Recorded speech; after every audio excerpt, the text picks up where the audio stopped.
Yes. Bismillah ar-Rahman ar-Rahim. My elders, brothers and sisters, Assalamu alaikum wa rahmatullahi wa barakatuh. I'm not sure about a passionate or a talk with any expertise, but definitely a masochistic Arsenal fan, that's for sure. It's my distinct honour and pleasure to be here with you this evening to talk a little bit about something that means a great deal to me, and that's, what means a great deal to us all, and that's the life and legacy of Abu Abdullah, Imam Hussain alayhi salam. Allahumma salli ala Muhammad wa ali Muhammad wa ajil farajhum. And I hope that this graveyard shift will see you through to mealtime. Please excuse me for boring you. Migdad Versi, when he told me a little bit about today, said there was only one rule. I'm not allowed to use the sprinkler system to keep you awake, so bear with me for the next 10 minutes as we talk a little bit about the work of Who is Hussain. Now, can I ask by a quick show of hands who here has heard of the campaign Who is Hussain? Okay, so that's a fair cross-section of the crowd. What I want to do today is talk a little bit about a journey a few brothers have been on over the last 5 or 6 years. It starts with something called I Googled Hussain, a vision, something I call the Superman complex, our responsibility when it comes to talking about Abu Abdullah and such figures and personalities, the problems we face, and by the grace of the Almighty, some of the solutions and success stories we have encountered along the way. I Googled Hussain. Now this is something I did, probably about 2011, 2012 now. Thinking back to that time, can anyone imagine what might have come up? Any ideas what might have come up on Google? Saddam Hussein. Ahsan, that was one of them. Any others? King Hussein, I heard. Barack Hussein Obama, Nasser Hussein. Illustrious personalities, no doubt. Indeed, those were some of the ones I found. Saddam Hussein, Nasser Hussein, former England cricket captain, and Barack Hussein Obama. Company that certainly, if you're a cricket fan, forget the other two, is questionable for sure. So what that led us to think was just a few brothers sitting around having shisha together. It's terribly frustrating. In fact, it's a misfortune on all of us, on all of society, that someone who we spend so much time both celebrating and commemorating, who means so very much to us, isn't known to the wider world. And so over time, it became clear that Hussain ibn Ali, forget being a personality to whom others look to for guidance and as a moral compass, he simply didn't feature as anything outside of certain parts of the Middle East, the Asian subcontinent, and maybe some parts of North Africa, apart from centers like these. He simply didn't feature in the Americas, in parts of Europe, and so on. And so over time, and excuse me for the small typo, but over time this developed and came to be a vision, which we only recently have sort of found a way to elucidate. A world where every individual is inspired by Hussain ibn Ali to implement positive change. It's an ambitious vision, and they say reach for the stars, and this certainly does that. But the world, brothers and sisters, I don't know if you agree with me, but to our minds, the world lacks a defining personality, a moral compass, someone who sets the bar when it comes to values and ethos, morality and principles. And that for us is and can be Hussain ibn Ali, Imam Hussain alayhi salam.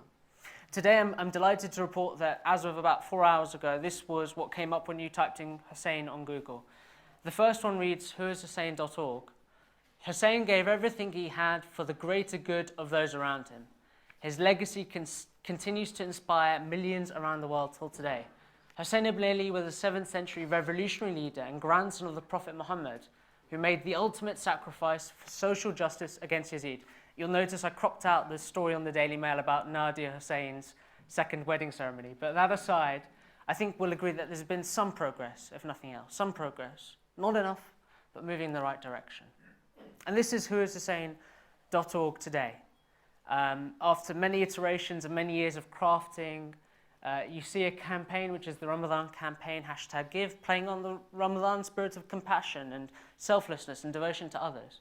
And you see on there also some information about Imam Hussain alayhi salam, the organization, getting involved, and how to give back to society in a way that Imam Hussain teaches us. But I'd like you to imagine a conversation. It goes something like this. Hi, brother or sister. My name is Ali. I'd like to tell you about someone that means a great deal to me. Now, he lived 1400 years ago, And he died on a battlefield in a desert after being hungry for 3 days, fighting against 30,000 people he was stronger than, fighting against 30,000 people he was a better man than, and he was divinely appointed, and you should regard him as a paradigm of social justice and equality. It just doesn't quite cut it, I think you'll agree with me. It doesn't quite work. But sometimes other things can work. Like this story from earlier this year. American Muslims donate 30,000 bottles of water to help ease Michigan federal state of emergency. This was featured in The Independent, Washington Post, amongst others.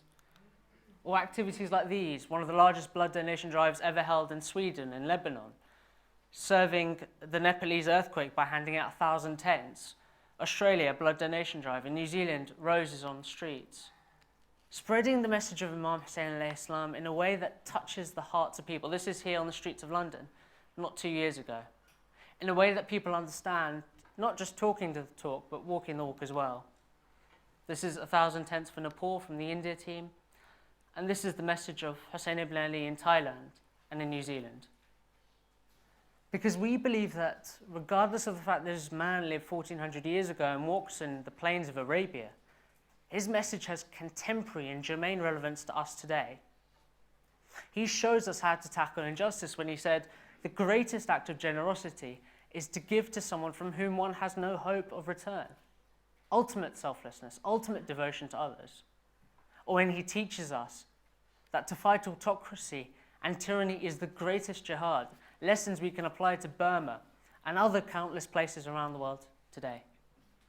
And so when seeking to achieve this ambitious goal, one has to be strategic, one has to be analytic, and one has to be metric-driven, very data-driven. And so as scientific as one can be, and we've had limited hit-and-miss success with this. I'd like to read you two exactly the same statements and see if you can pick out the differences. The first one reads as follows. I disagree with you that the tree is beautiful because the leaves have fallen off, the colour has gone, and it is bent. That's statement number one. And the second one reads, the leaves have fallen off, its colour has gone, and it is bent. And therefore I disagree with you that the tree is beautiful. Now, I'm saying the exact same things, and the content is exactly the same, but the transmission is very different. The first one is very Anglo-Saxon. And when we speak English, syntactically, when you structure our sentences, we say, I disagree with you because. And the brain falls asleep at that point because, hold on, you've already judged it, and I'm no longer interested in what you're saying. In the second one, which is a much more Oriental, particularly Japanese way of saying it, you listen all the way to the end of the sentence because you go, aha, now I know. And so you listen to all of those 20, 25 words. Saying the same thing in different ways can have huge difference in meaning, effect, and result. And in the same way, when talking about Imam Hussain, one has to craft language, talking about anything indeed, but something as important as Imam Hussain's life, one has to craft language carefully. This is a dashboard from one of our recent campaigns. And this is the kind of thing we look at all the time. I'll talk you through some of the figures on here. Number of hits, 1.1 million. Number of unique users and sessions, 470,000. They're looking at roughly 2.5 pages a session, spending 8.5 minutes on a website. Looking at from Australia to North America, Canada, via India, via Pakistan, South Africa, and Britain en route. 75% of the users are new, and a large proportion are of a certain age, and a large proportion have gone on who is Hussain / who is Hussain. Metric-driven results. So along with being very metric-driven, one of the things that the Almighty does, and one finds when one does anything to try and serve a higher purpose, God finds a way of supporting you. 5 years on, there are around 80 teams around the world supporting the work of Who is Hussain. No one has ever been recruited. All these teams have come forward and said, we want to support it. So whether it's the team in Gaza, who despite not having enough water want to serve Imam Hussain, or the team in Hong Kong, or in America, where Trump is ruling the roost, people do what they can to serve Abu Abdullah. In America alone, a couple of our volunteers have come back from a training session, training everyone from California to Washington via Michigan and Minnesota, and plenty of others to boot. Tomorrow, for example, is the first ever, as far as we know, World Global Iftar, a day when teams around the world will be conducting an iftar for the homeless and for the needy, inspired by Hussain ibn Ali, inspired by the message of Imam Hussain alayhi salam about the most generous of people. feeding and serving the homeless whilst being hungry themselves. And this will be taking place from Hong Kong to Michigan, via Lebanon, via Cape Town, Arusha, and plenty of other places as well. This is how we think we can serve Imam Hussain, represent his holy and divine message, and keep the light of Imam Hussain burning even today. It's not easy. People distrust religion, particularly in these terrible times. People distrust Islam. And we're fighting all the time to have a soundbite in a time-squeezed generation, whilst all the while, people like you and me sometimes are wary of gimmicks, wary of that catch. What do you want from me? Are you trying to convert me? But we take very seriously this hadith from Imam Rida alayhi salam. Allahumma salli ala Muhammad. Blessed is he, Imam said, who revives our tradition. And then when asked by a companion what he meant by that, Imam says, to learn our knowledge and to teach it to people. For if people knew the goodness of our words, they surely would follow us. Lastly, I'd like to share this email we received last year. This lady is a North American lady. She sent this to us, having been born and raised a Catholic, married into Judaism, studied a particularly brash form of a school of our faith, and then left it. And then she found Imam Hussain. And she ends a long and very heartfelt email by saying this, and I'd like to read this to you. I think Hussain might be it. I think that the Ahlul Bayt might be it. Hussein's self-sacrifice, his commitment to justice, it doesn't just blow my mind, it puts everything into perspective. And so I'd like to learn more. I promise you I didn't write that. We received that email and we were completely taken away by it.